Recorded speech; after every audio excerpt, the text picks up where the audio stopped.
बोलो जयकारा बोल मेरे श्री गुरु महाराज की जय।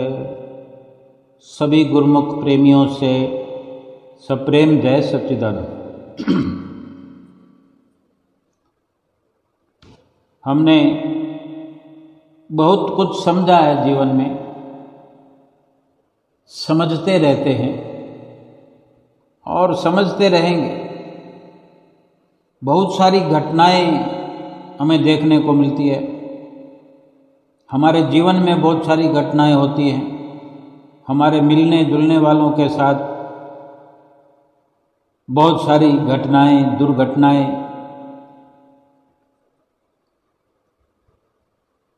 अपने किसी प्रियजन की मृत्यु हो जाना, अपने रिलेटिव की, अपने नज़दीकी की, नज़दीक से नज़दीक रहने वाले की मृत्यु हो जाना, ये भी एक घटना ही है। लेकिन ऐसी घटना जिससे अगर हमारा कोई नज़दीकी है, बहुत नज़दीकी है,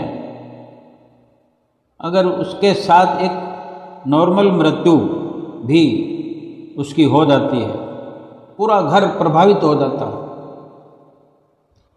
और फिर इस प्रकार से जो भी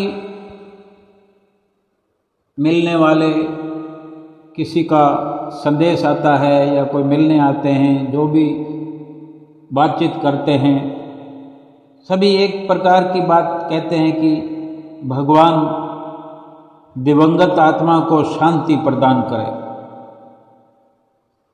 ये कोई नहीं कहता कि भगवान उसे सुख दे, भगवान उसे आनंद दे। ऐसा इसलिए भी हो सकता है क्योंकि इस समय पर जाने वाली जो आत्मा है उसको शांति की ही सबसे अधिक आवश्यकता होती है, ऐसा माना जाता है। हम भी मान लें कि आत्मा को उस वक़्त केवल शांति की ज़रूरत होती है। लेकिन अगर और थोड़ा गहराई से विचार करें कि जब आत्मा अभी इस शरीर में स्थित है तो क्या अभी उसे शांति की ज़रूरत नहीं है? अगर अभी उसे शांति मिल जाए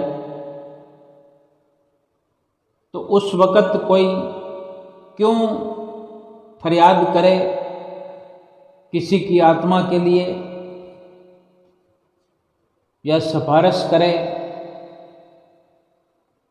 भले ही हर किसी का ये प्यार भरा स्नेह होने के कारण परमपिता परमेश्वर से ये मांग करते हैं कि इस दिवंगत आत्मा को भगवान शांति प्रदान करे। लेकिन जो आत्मा इस शरीर में है, ये जीव स्वयं ऐसा प्रयत्न जीवन भर करता रहे आत्मा को शांत और शांति प्रदान करते करते शांत बना दे, सुखी बना दे, आनंदित कर दे। किसी के कहने से तो शांति मिलने वाली नहीं है। अगर मात्र किसी के कहने से इस प्रकार किसी भी आत्मा को शांति मिलती होती तो फिर जीवन में शांति के लिए अगर कोई प्रयासरत है तो वो प्रयास करे ही ना। केवल थोड़ा सा कहने मात्र से शांति मिल जाएगी तो जीवन भर परेशान होने की क्या ज़रूरत है? शांति को पाना क्या बिल्कुल आसान बात है? अगर आसान होता तो हर कोई शांत हो गया होता। ऐसा भी नहीं है कि बिना मेहनत किए, बिना प्रयास किए हद दर्जे की कुर्बानी करनी पड़ती है आत्मा को शांत करने के लिए, आत्मा को सुखी बनाने के लिए। मांग कर तो हम स्वयं ये शरीर लाए हैं, इस शरीर की मांग हमने स्वयं की है शांति के लिए, आत्मा को शांत बनाने के लिए, आत्मा को उसकी मंजिल तक पहुंचाने के लिए, आत्मा को दुखों से आज़ाद करने के लिए। लेकिन हम स्वयं अपने कार्य को अगर भूल जाएं, आत्मा की शांति के लिए यत्न न करें, आत्मा को सुखी बनाने के लिए यत्न न करें, प्रयास न करें, कोई मेहनत मुशक्कत पुरुषार्थ न करें, तो फिर जब आत्मा हमारा शरीर छोड़ देगी, उस वक़्त 10, 20, 50, 100 जने, 1000 जने, लाख जने भी अगर भगवान से प्रार्थना करेंगे तो क्या हमारी आत्मा सुखी हो जाएगी, शांत हो जाएगी? पता भी होगा कि वो आत्मा कहाँ गई है। हमारे अधिकार क्षेत्र से बाहर की बात हो जाएगी। लेकिन आज ये कार्य शांति वाला, सुख वाला, आनंद वाला, ये कार्य हमारे अधिकार क्षेत्र में है। हर जीव अपनी आत्मा को शांति प्रदान कर सकता है, शांति प्राप्त होने वाला कार्य करके शांति के लिए पुरुषार्थ कर सकता है, परम शांति को प्राप्त कर सकता है। ये आत्मा परम शांति को प्राप्त करके ये जीवन के उच्चतम लक्ष्य को प्राप्त कर सकती है। फिर किसी के फरियाद करने की ज़रूरत नहीं, कोई हमारी सिफारिश करे इसकी ज़रूरत नहीं, क्योंकि कथनी चाहे हम करें या कोई और, एक बराबर है। मात्र कथनी से कुछ मिलता नहीं है, कथनी से कोई लाभ नहीं होता।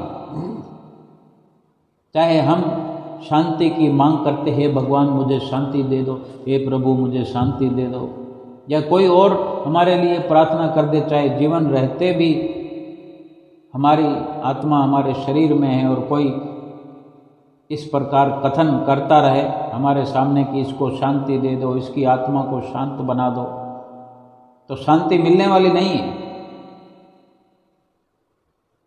और हम खुद चाहे फरियाद करते रहें तो शांति मिलने वाली नहीं।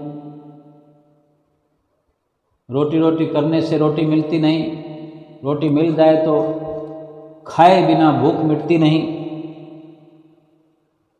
ये शांति भी ऐसे ही है, लेकिन ये चलन है, हम एक प्रकार की ये चर्चा करते हैं, ये संसारिक चलन है। किसी के लिए अच्छी वाणी बोलना, अच्छा प्रयास करना, भगवान से प्रार्थना करना, ये जितने लम्हे, जितनी घड़ियाँ इस प्रकार का वातावरण बनता है, कम से कम हमारे अंतःकरण में कुछ तब्दीली, कुछ बदलाव आता है, ये अच्छा है।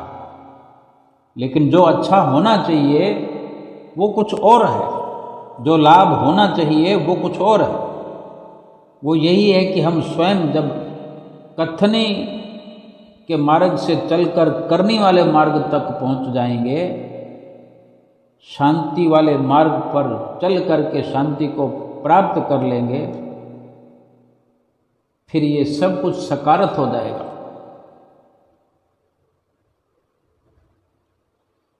किसी की मृत्यु पर हम दुखी होते हैं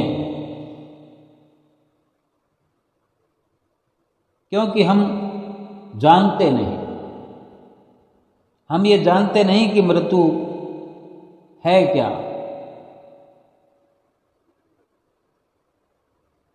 मृत्यु समझ सकते हैं कि एक नवीनीकरण कह सकते हैं, नवीनता, नवीनीकरण। जैसे किसी मकान को तोड़कर नया बनाया जाए, अगर किसी के मन में आ जाए कि मकान को तोड़कर बनाना है, भले ही कोई परेशानी ना हो, तोड़ने जैसा ना हो, लेकिन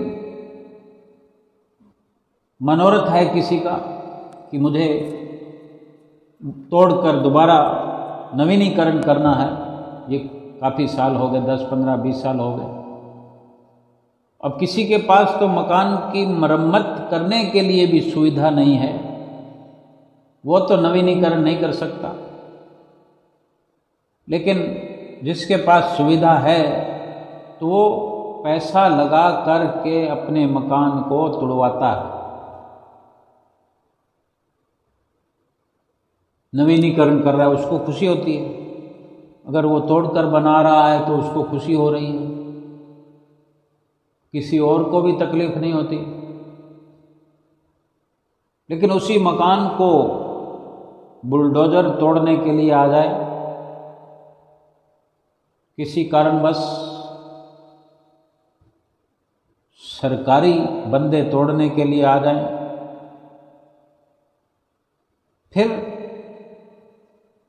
फिर कितना एक मजमा लग जाता है, एक भीड़ लग जाती है, अखबारों में छप जाता है, और उसी मकान को ना तोड़ने देने के लिए कितनी गुहार लगाई जाती है, दया की भीख मांगी जाती है, क्रोध किया जाता है, गिड़गिड़ाया जाता है, कई प्रकार से प्रयास किया जाता है कि मकान न तोड़ा जाए।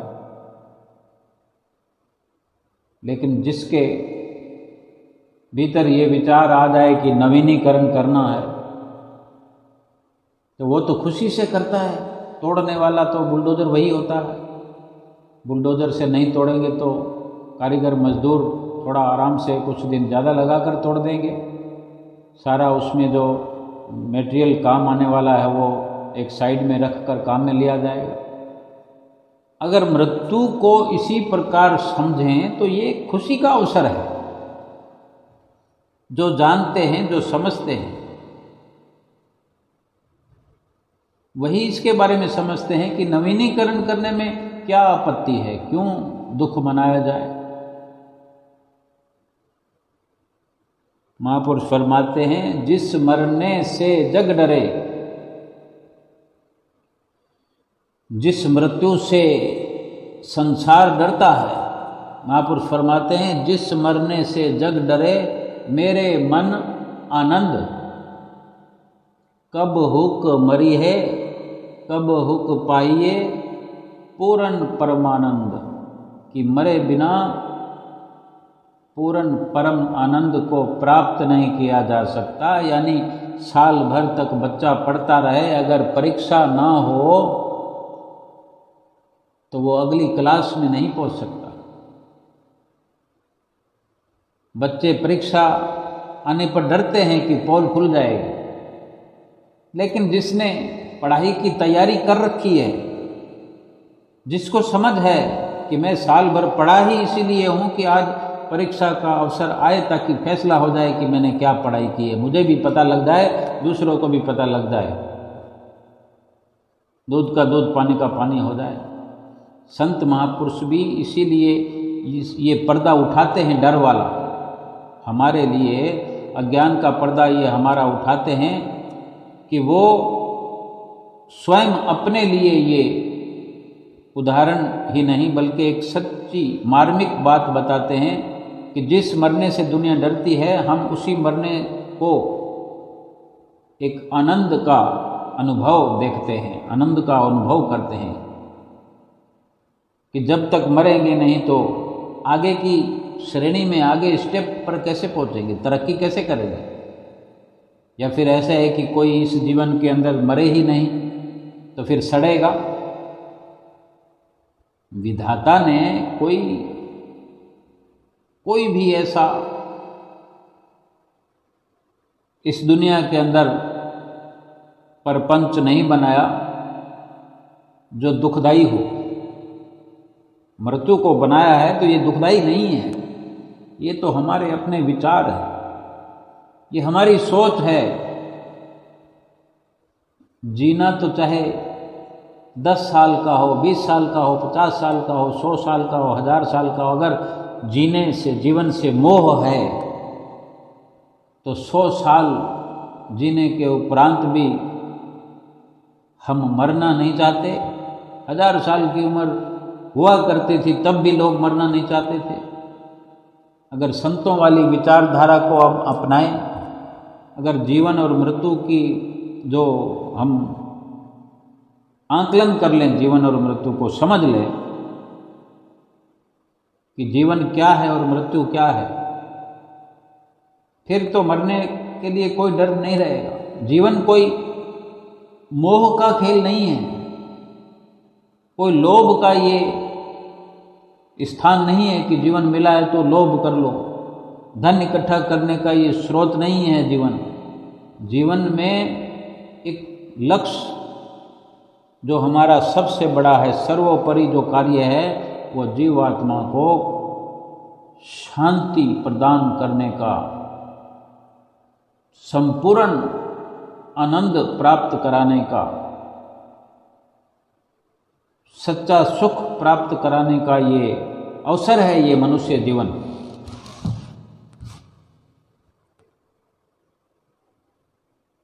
जीवन ये मिल गया, जीवन का लक्ष्य यही है, जीवन का महत्व यही है। अपने कार्य में लगे। ये जीवन यूं समझ सकते हैं कि ये 1 साल की क्लास है। ये पूरा जीवन एक क्लास है और पूरा जीवन, चाहे हर किसी का जीवन, चाहे वो 20 साल का हो, 50 साल का हो, 100 साल का हो, लेकिन इसकी निश्चिंतता यही है कि अभी का अभी पर्चा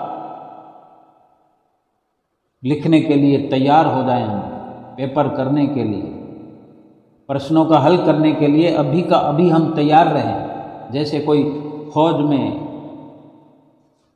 फौजी होते हैं, हर वक्त बैग उनका टंगा हुआ होता है, उठाकर कंधे पर टांग लेते हैं और चल पड़ते हैं जब भी संदेश आए। उनके लिए कोई छुट्टी नहीं है, वो छुट्टी लेते हैं लेकिन ऐलान आने पर छुट्टी उसी वक्त रद्द की जाती है। यानी वो भरोसा केवल और केवल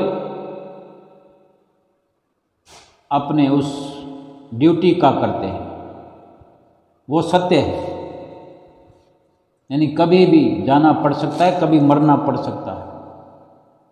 जीवन और मृत्यु की सच्चाई यही है कि जब जिस श्वास तक हमारा जीवन है, हम अपनी भजन भक्ति कर लें, चाहे जितना भी ये जीवन रहा उसी में करना है। इसकी कोई म्याद बताने वाला नहीं है। हम बस तैयार रहें, और तैयार रहने के लिए समय पर्याप्त है, हमारे पास पर्याप्त समय है। कोई कहे कि ऐसे तो कैसे हो सकता है, हो तो रहा है।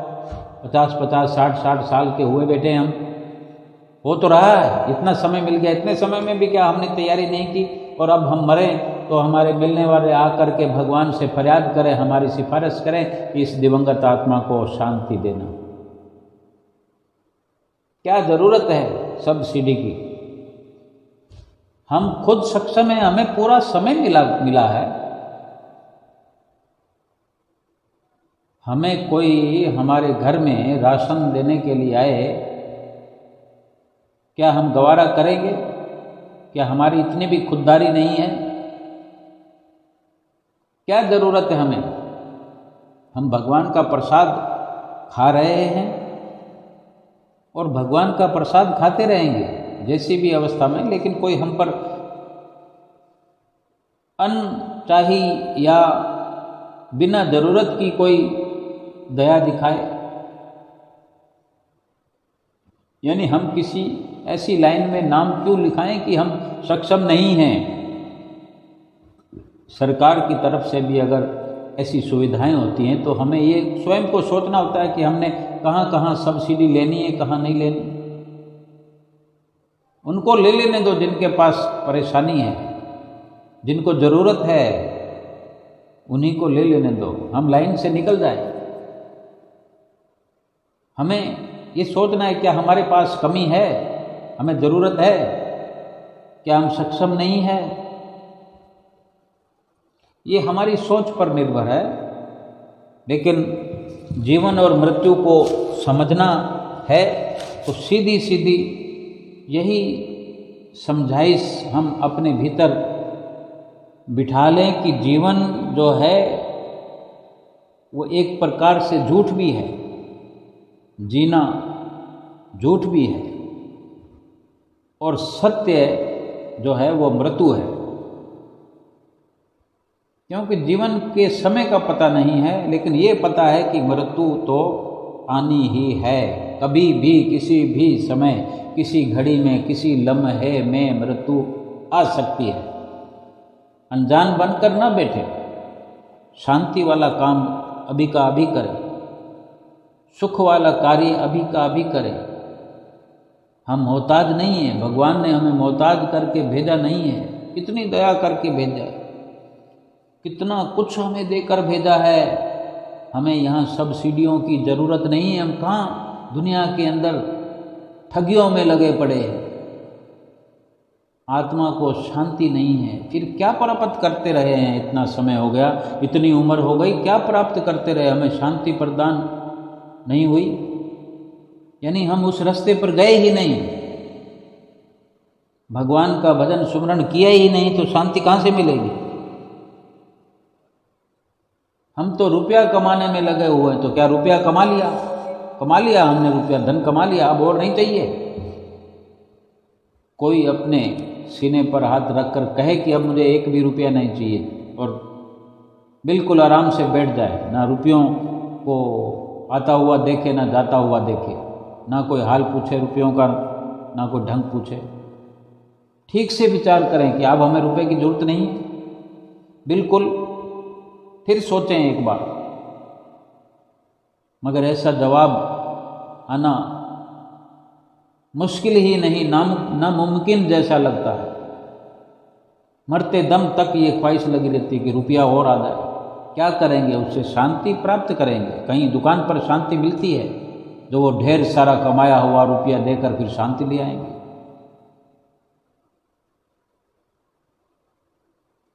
थोड़ा सा विचार करना है,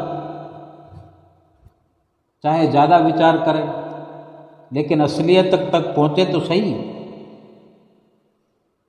संत महापुरुष उसी जीवन और मृत्यु का भेद स्वयं भी समझते हैं और हमें भी बता देते हैं कि मृत्यु पर किस बात का रोना, ये तो नवीनीकरण है, ये नवीनता है। जैसे मकान को तोड़कर नया बना दिया तो उसमें रोने की क्या बात है? तो शरीर भी अगर चला गया तो क्यों सब रोते हैं? संतों महापुरुषों के अनुसार तो ये अज्ञानता है। अगर कोई, चलो एक उम्र की बात है कि कोई 40 साल की उम्र में जा रहा है, 50 साल की उम्र में जा रहा है, तो भी रोना पिटना तो होता है। 60 साल की उम्र में जाए तो भी रोना पिटता है, ज़्यादा रोना पिटता होता है, धाड़े मार मार के रोना पिटना होता है, क्योंकि बंदा कमा रहा था, चलता फिरता था। अगर वही बंदा चारपाई पे पड़ा हो, बेड पर पड़ा हो 2 साल से 4 साल से, फिर भी क्या इतना रोना पिटना होता है? वो पहले से ही आस लगाए होते हैं, किसी को कहते नहीं है बातें करते हुए, लेकिन भीतर ही भीतर ऐसे सोचते हैं कि अब ये छुटकारा पा ले तो ठीक है, अब ये बेचारा दुख पा रहा है, ये बेचारी दुख पा रही है। किसने कहा कि वो दुख पा रहा है? वो नहीं, हम दुख पा रहे हैं, हम सेवा नहीं कर पा रहे हैं, उसको देख नहीं पा रहे हैं, हम अपने नज़रिए से, अपने सोच से अपने जीवन को नहीं जी पा रहे हैं, उस पर ही सब कुछ लगता जा रहा है। तन लग रहा है, धन लग रहा है, मन लग रहा है, परेशान है। हम परेशान हैं, वो परेशान नहीं है। और वो परेशान हो तो भी क्या, अपने कर्मों को भोगेगा नहीं, कौन भोगेगा? और हम जो ऊपर लगे हुए हैं सेवादारी के लिए, ये भी तो हमारे कर्म है। हम अपना हिस्सा भोगेंगे, वो अपना हिस्सा भोगेगा। लेकिन आज अगर कह दिया जाता है कि भाई शांति सुख आत्मा को दिलाने के लिए आए हैं, तो इस काम में लग जाओ, तो फिर हमें समय नहीं है, हम तो धन कमा रहे हैं। सीधा सीधा कहते हैं कि हम काम ना करें, पैसा ना कमाएं, बाल बच्चों का लालन पालन ना करें, उनको स्कूल कॉलेज की व्यवस्था ना कराएं। फिर कौन कराएगा जब ये दुनिया छूट रही होगी, छूट जाएगी, जीवात्मा चल पड़ेगी, चली जाएगी, कहेगी भी नहीं कि मैं जा रही हूँ। जीवात्मा ने कहना भी नहीं है, कहाँ जाना है ये बताना भी नहीं है, लेकिन ये अपने जीवन चरित्र से हम स्वयं निर्धारित कर सकते हैं कि हमारी जीवात्मा कहाँ जाएगी। हर पढ़ने वाले बच्चे को पता होता है कि मेरे कितने नंबर आएंगे, मैं फेल हो जाऊंगा कि पास आऊँगा, कि 3rd डिग्री मिलेगी, कि 2nd डिवीज़न आएगी, कि 1st डिवीज़न आएगी, कि उससे भी अच्छी आएगी, कि या मेरिट में नाम आएगा। लगभग अगर 1st डिवीज़न की हमें पूरी उम्मीद है 100%, तो 1st डिवीज़न के नंबर कम या ज़्यादा हो सकते हैं। बाउंड्री लाइन तक अगर नंबर आ जाए, लेकिन 1st डिवीज़न तो आ गई ना, हमें पता होता है। हम ये सोच सकते हैं कि हम पास तो हो ही जाएंगे। अब पास चाहे मुश्किल से हो चाहे आसानी से हो, पूरे नंबर 33 नंबर होते हैं, जो भी होता है 100 में से उतने नंबर आ गए, पास हो गए, बस ये हमें पता था। पास होने में 40 नंबर भी पास के होते हैं, 33 नंबर भी पास के होते हैं। पास तो हो गए ना, अगली क्लास में चले गए ना। हमारी आत्मा कहाँ, लेकिन प्रयास ऐसा होना चाहिए कि पास वाली उम्मीद ना करें, आगे ऊंची उड़ान भरे और ऊंची नंबरों की क्वालिटी लाकर ऊंची कसौटी पर जाए, वो सबसे बढ़िया है। ये जीवन जब मिला ही जिस कार्य के लिए है, जैसे बच्चा केवल पढ़ाई करने के लिए जाता है, माता पिता देखो, माता पिता के पास रुपए हैं नहीं हैं, कोई सुविधा है नहीं है, माँ बाप देखो कैसी कैसी हालत के अंदर अपने बच्चों को पढ़ाते हैं। हमने स्वयं देखा हो, हमने स्वयं समझा है, हमारे माता पिता ने हमें कैसे पढ़ाया, कैसे स्कूल की वर्दियां दिलाई, हम सूटेड बूटेड होकर स्कूल जाते रहे, हमारे माता पिता दुख पाते रहे। आज हम इस जीवन में सतगुरु की शरण में पहुँच करके, उनसे नाम की बख्शिश हो गई, नाम लेकर के शांति का पाठ पढ़ते रहे, शांति का लाभ, सच्चे सुख का लाभ जीवात्मा तक पहुंचता रहे। इतनी पढ़ाई करें, इतनी पढ़ाई करें, हर पल हर घड़ी हम एग्ज़ाम देने के लिए तैयार रहें। कौन सा? ये जीवात्मा जाएगी वही देगी ना एग्ज़ाम, इसको निकलना पड़ेगा और ये लोथड़ा पीछे पड़ा रहेगा। ये एक शरीर है, जीवात्मा का मकान है, या जीवात्मा की ये ड्रेस है, ड्रेस बदल रही है, पुराने कपड़े, पुरानी चीज़ें हम देखें दिवाली पर सब के सब बाहर फेंक देते हैं, कबाड़ी को देते हैं, फिर क्या रोते हैं? खुशी से देते हैं, ये इसको निकालो। और शरीर को क्या रखने के लिए हम तैयार होते हैं जब जीवात्मा निकल जाती है। इधर तो हम रो रहे होते हैं, इधर उसको रवाना कर रहे होते हैं शरीर को। ये कैसी अज्ञानता है? हम किसको रो रहे हैं? जीवात्मा को या शरीर को? शरीर को रो रहे हैं तो हमारी मर्जी के बिना हमारे घर के किसी बंदे को कोई ले जा नहीं सकता। कितने दिन रखेंगे? और जीवात्मा को रो रहे हैं तो क्यों? वो तो मरा ही नहीं है, हमें जाने कब से मालूम है कि आत्मा तो मरता ही नहीं है, फिर रोते किसको हैं? हम सोचें, हमें पता ही नहीं है कि मृत्यु क्या। हमें समझना है कि ये मृत्यु सत्य है। जन्म लेने के तुरंत बाद से ये सत्य गहराता चला जाता है और हर जीव के ऊपर ये लहराता रहता है ये सत्य। जब भी समझ आती है तब यही धारणा बनी रहती है कि मृत्यु तो कभी भी आ सकती है। फिर कैसा डर? हम ये संतों महापुरुषों के नज़रिए से समझें कि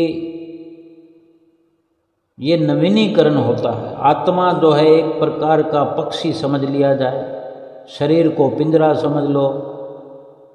पुराने शरीर रूपी पिंजरे को छोड़कर अगर आत्मा उड़ जाती है पुरानी समस्याओं से, बीमारियों से, दुखों से घिरे हुए शरीर को छोड़कर जब आत्मा मुक्त हो जाती है तो अच्छा लगना चाहिए।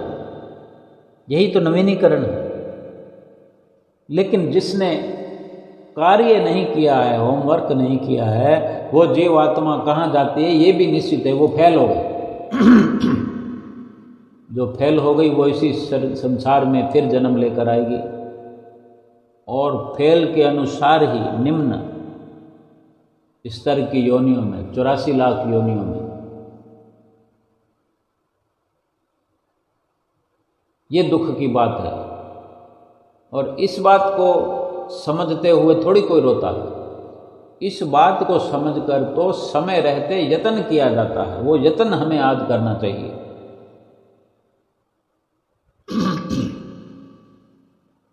मृत्यु पुराने कपड़ों को समझ लो बदलना हो गया। आत्मा तो मरती नहीं, आत्मा किसी और शरीर में घुस जाएगी। अब ये कोई कहे कि ये तो बंदा चलता फिरता था, अभी नहीं जाता तो ठीक था। जरूरी है कि बीमार होकर ही मरे? और इधर भी हम देखते हैं हमारे कई घर में भी, बाहर भी मिलने जुलने वाले भी, या हम स्वयं भी कहते हो, हे भगवान मुझे तो चलता फिरता टोरना, मैं चलता फिरता ही जाऊं। और जब चलता फिरता जाते तो फिर किस बात का फिर पछतावा है, किस बात की तकलीफ है? चलता फिरता अगर कोई जा रहा है तो कितनी अच्छी बात है। लेकिन जो सबसे बड़ी परेशानी है या दुविधा है वो ये है कि हमें नाम का सुमरन कर करके हर घड़ी हर अवस्था के अंदर इतना अपने आप को परिपक्व करें कि कभी भी एग्जाम की घड़ी आए, यानी कभी भी ऐसा अवसर आए, खुशी से, जिसने पढ़ाई की होती है वो खुशी से मुस्कुराते हुए पेपर देता है, और जिसको सवाल नहीं आते उनके चेहरे पे 12 बजी होती है। हाँ, इतनी अच्छाइयाँ हमारे भीतर हों कि हम स्वयं तो हंसते हुए जाएं, इतनी नाम की कमाई करें कि हंसते मुस्कुराते हुए जाएं, कभी कोई दुख पछतावा हो ही ना। ये संतों की रहनी बहनी है, संतों का रहन सहन है। जो अपना कार्य कर लेता है वो आराम से बैठा रहता है। 3 घंटे का पेपर होता है जिस बच्चे का, अगर वो 2.5 घंटे में अपना पेपर कर लेता है, अब उसका पेपर कोई लेता नहीं है, समय से पहले नहीं लेते हैं, तो कोई बात नहीं, वो अपना बैठा रहेगा। अपनी डेस्क के ऊपर अपनी कोनियों को रखकर हाथ में पेन घुमाता रहे या इधर उधर ताकता रहे, वो अपनी कॉपी लिख करके तैयार बैठा है कि जब भी लेना शुरू करेंगे तो मेरी तैयार पड़ी है, मैंने अपना पेपर कर दिया। हम अपना होमवर्क जो भगवान ने हमें देकर भेजा था कि प्रभु का भजन करना है, और हम भी ये स्वीकार करके आए थे। हमें जो बच्चे स्कूल में पढ़ते हैं, किसी को कोई ज़बरदस्ती तो उठाकर स्कूल में नहीं ले जाता कि तुमको ये पढ़ना होगा, पूरा साल पढ़ना होगा, फिर पेपर देने होंगे, एग्ज़ाम देना होगा। हम स्वयं लाइन लगाकर एडमिशन लेते हैं। ये मनुष्य जीवन भी हम मांग कर लाए हैं। मनुष्य जीवन में भजन भक्ति करेंगे, ये वचन देकर लाए हैं। भगवान के आगे फरियाद कर करके ये इस प्रकार से ये जन्म हुआ हमारा। अब क्या हो गया? अब क्यों भूल गए? और भूल गए, भटक गए या गलतियां करी, फिर खैर नहीं इस जीवात्मा की। जीवात्मा तो दुख तो उसी को भोगना पड़ेगा। हमको समझ करके ना तो जीवन की ऐसी खुशी या गम पर प्रभावित होना है, ना मृत्यु के बारे में कभी प्रभावित होना है, ना दुखी होना है।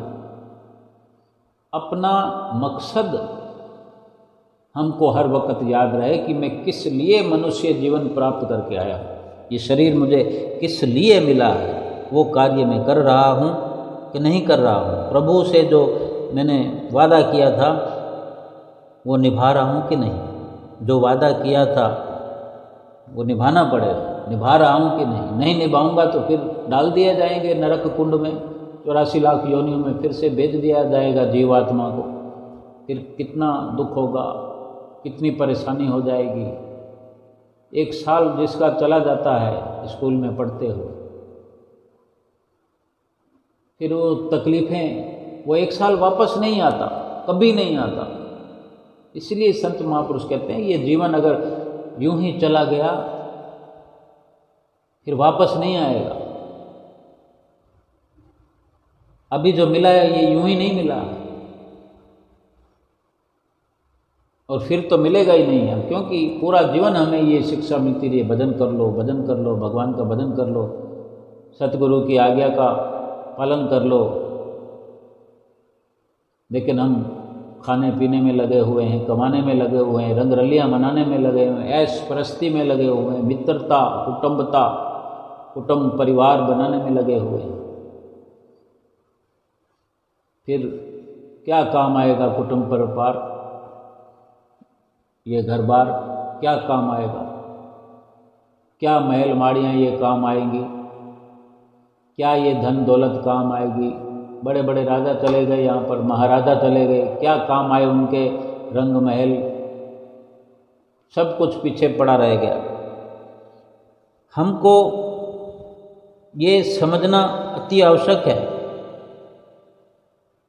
मृत्यु समझें तो इस शरीर का अंत, इस शरीर रूपी मशीनरी ने काम करना बंद कर दिया या काम करना बंद करने वाली है,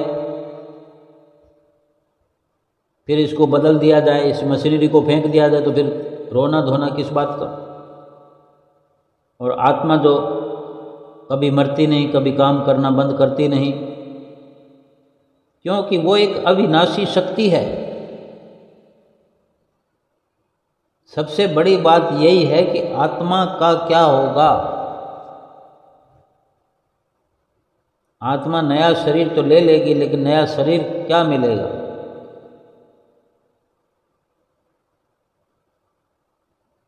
कुछ नया मिले, लेकिन अगर इच्छा से ना मिले।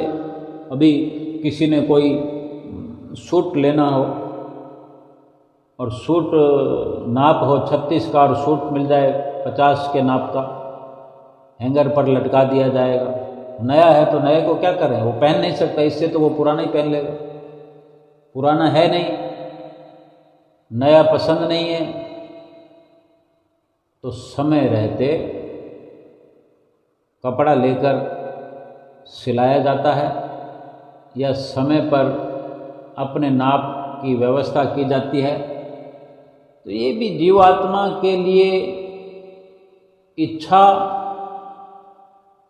जो इच्छा भी क्या है कि ज़रूरत है कि कौन सा सूट उसको मिलना चाहिए, कौन सा शरीर मिलना चाहिए। जो शरीर मिलते आ रहे हैं, ये आज ऐसा शरीर मिला हुआ है कि इस शरीर के भीतर रहकर एक छलांग लगानी है। ये जीव रूपी पंछी जो है, ये छलांग लगाने के लिए इस शरीर में आया है, और ये छलांग लगाकर परमपिता परमेश्वर तक पहुंच सकता है। या इसको सीढ़ी कह सकते हैं मनुष्य शरीर को। इस मनुष्य शरीर रूपी सीढ़ी पर कदम बाई कदम, कदम बर कदम चलते हुए जीवात्मा परमात्मा तक पहुंच रहा है, पहुंच गया है, पहुंचने के लिए आया है। अगर इसका इस्तेमाल नहीं किया, सीढ़ी पर चढ़कर उस पार, यानी अंतिम स्टेप पर चढ़ करके उस पार, जो कि प्रभु परमात्मा बैठे हुए हैं, हमारे इंतजार में बैठे हुए हैं, हमसे मिलने के लिए वो बेताब है।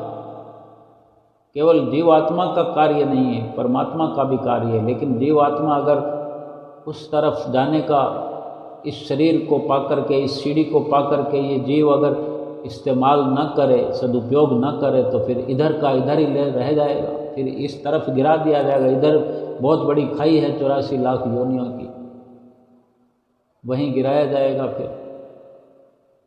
फिर हम खुद ही अपने आप को ऐसा सिला दें तो फिर कौन बचाने वाला है, कौन समझाने वाला है?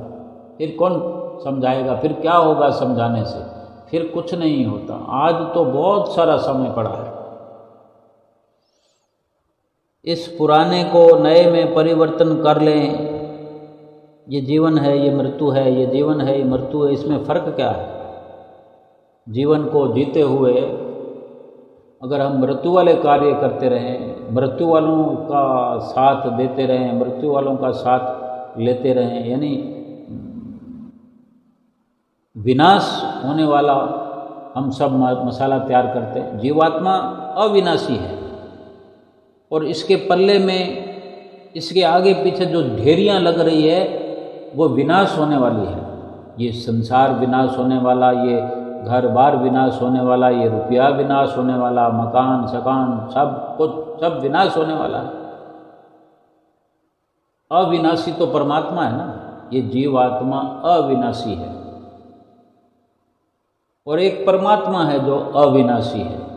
अविनाशी का अविनाशी से मेल करना है, उसके लिए सतगुरु की शरण हासिल करना जरूरी है। इस जीवन में सतगुरु की शरण मिल गई है तो सतगुरु की शरण मिल जाने पर, सतगुरु से नाम की दीक्षा शिक्षा मिल जाने के बाद, उनके जो नज़दीकी में जाने से जो युक्तियाँ वो सिखाते हैं, जो तरकीब सिखाते हैं, जो इस अवसर में लाभान्वित करने के लिए जो हमें हिदायत करते हैं, सभी कुछ वो सिखाते हैं।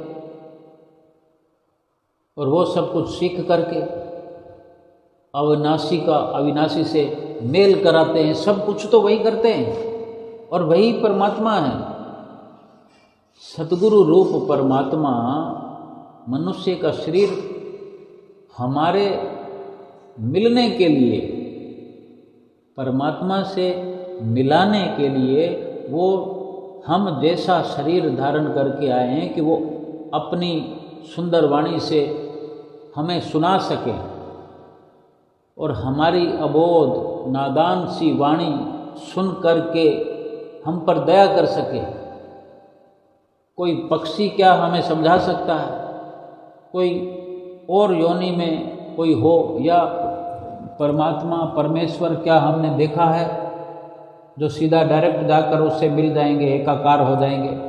भगवान को देखा है हमने? नहीं देखा। और जब देखेंगे तभी तो आत्मा का परमात्मा से मेल कराएंगे। सीधा उठा के उसमें पटक देंगे?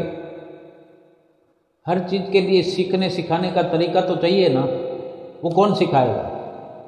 इसीलिए तो सतगुरु रूप धारण करके आए हैं। वो भगवान ही हैं, भगवान से अलग नहीं है। वो जो भगवान से मिलाए वो भगवान ही है। वो अपनी मर्जी से, बल्कि हमारे लिए वो शरीर धारण करके आए, इस धराधाम पर अवतरित हुए। उनका दुख सुख कुछ नहीं है, उनका केवल यही लक्ष्य है कि हम जो बिछड़ी हुई रूहें हैं, उस अंशी परमात्मा की हम अंश हैं। इस अंश को उस अंशी से मिलाने के लिए उन्होंने एक ये रूप धारा है। हमें खबर ही नहीं है, हम मिलना चाहते ही नहीं हैं, तो फिर उनको कितना दुख होगा। कोई बेटा अगर माता पिता की बात नहीं मानेगा और दुखों वाले कार्य करेगा, खुद भी दुखी होगा, तो माता पिता को दुखी नहीं करेगा।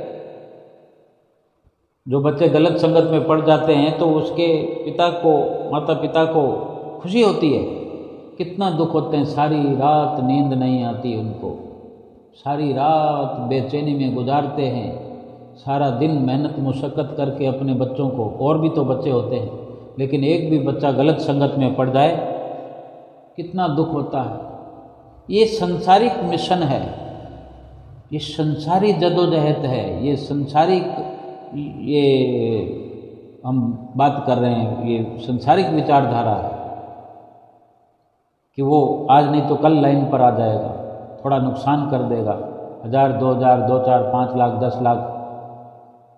हर पिता अपने बच्चों को उसका हिस्सा दे देता है, उसका हिस्सा दे देंगे। वो ज़्यादा अगर माता पिता का हिस्सा हड़पना चाहेगा, दूसरे भाइयों का हिस्सा हड़पना चाहेगा, तो माता पिता फिर अपने उस बच्चे को जायदाद से वंचित भी कर देते हैं, उसका नाम निकाल देते हैं कि इसके भले बुरे का मैं जिम्मेवार नहीं हूँ, क्योंकि दूसरे जो हमारे बच्चे हैं उनका जीवन थोड़ी खराब करना है।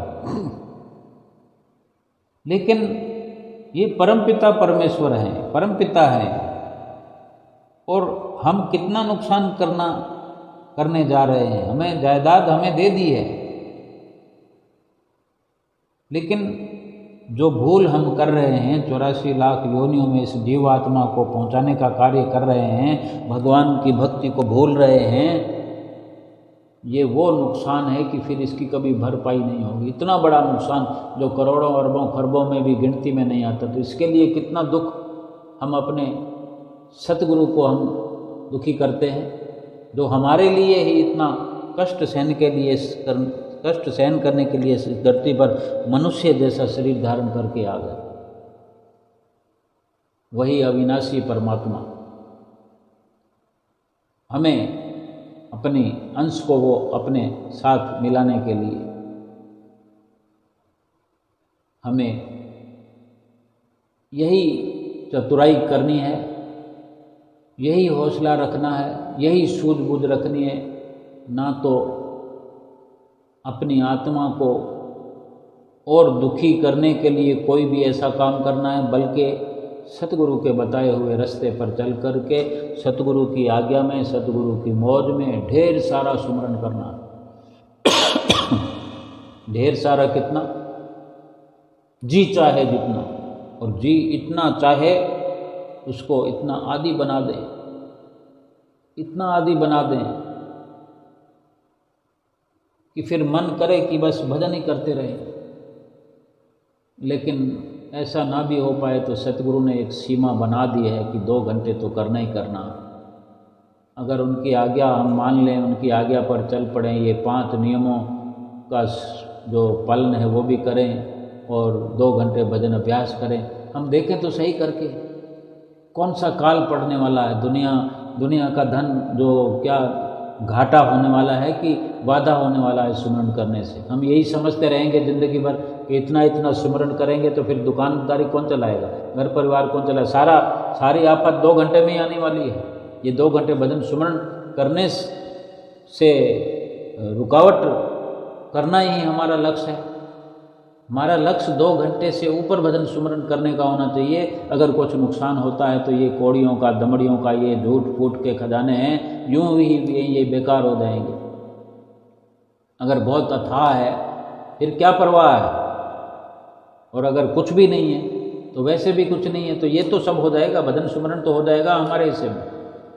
ये तो कर लें, कुछ भी तो वैसे भी नहीं है, मर तो वैसे ही रहे हैं। लेकिन ये जिंदा होने का कार्य है, ये जीवात्मा को जिंदा करने का कार्य है।